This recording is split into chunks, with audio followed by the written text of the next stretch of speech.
देखिए ऐसा है कि कुछ सीखना पड़ेगा। पहली वेव आई थी, आपको पता है, 2020 में मार्च 24 मार्च को आदरणीय प्रधानमंत्री जी ने लॉकडाउन लगा दिया। उसमें केसेस इतने ज्यादा नहीं थे और हमारा साल 1 जून 2020 में हम लोगों ने अनलॉकडाउन शुरू कर दिया। फिर दिवाली आ गई, आप बिल्कुल सही कहा, दिवाली आ गई, नया साल आ गया और 2021 में प्रवेश कर गया और होली भी आ गई। उसके बाद सडनली हमको डेल्टा वायरस जो वेरिएंट था, डेल्टा वेरिएंट, उसकी वजह से भारत को सबसे ज्यादा क्षति पहुंची थी और बाद में यही डेल्टा और जगह चला गया, क्योंकि लोगों ने कहा कि डेल्टा इंडिया से ओरिजिन हुआ है, लेकिन इंडियन ओरिजिन को बोल के उन्होंने बाकी WHO ने डेल्टा वायरस। वो जुलाई, आपको याद होगा, अप्रैल मई जून ऐसा महीना था कि जिसमें हम लोग बहुत बुरी तरह क्षति हुए। 4,000 से ज्यादा डेथ्स उस समय हो रही थी और 4 लाख से ज्यादा केसेस पर डे आ रहे थे भारत में।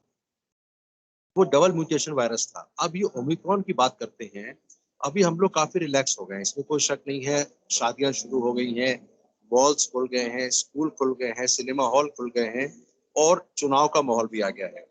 अभी जो ओमिक्रॉन है, इसके बारे में थोड़ा बताऊंगा डिटेल में आपको, क्योंकि वैसे तो आप लोग सब कुछ सिखा चुके हैं, लेकिन थोड़ा डॉक्टरी नजर से बताऊंगा। ये 30-32 बार म्यूटेशन हो चुका है इस वायरस का। ये साउथ अफ्रीका के एक छोटे से शहर में पता लगा।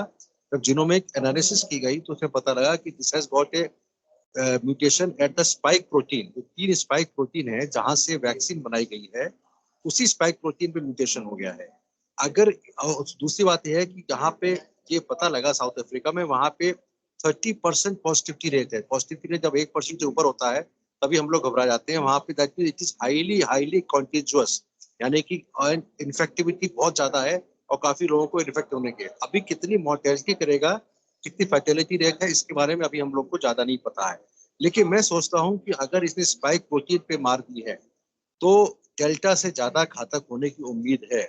अब भारत को कैसे बचाया जाए ये तो आप लोग को सबको समझना है, लेकिन भारत के प्रधानमंत्री जी ने आज जो बैठक की है, मुझे लगता है इस समय अब दो क्वेश्चन आते हैं, whether this vaccine will be effective और नॉट।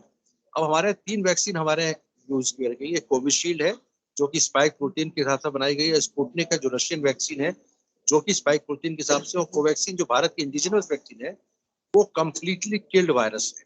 जो मैं सोचता हूँ जो कि स्पाइक प्रोटीन वाले जो वैक्सीनेशन है उसको ये क्रॉस कर जाएगा। That means people who are vaccinated by spike protein vaccine which is Moderna, Pfizer, Covishield as well as Sputnik, ये उसमें क्योंकि स्पाइक प्रोटीन में म्यूटेशन हुआ है तो चांसेस है कि ये लोग प्रोटेक्शन नहीं है।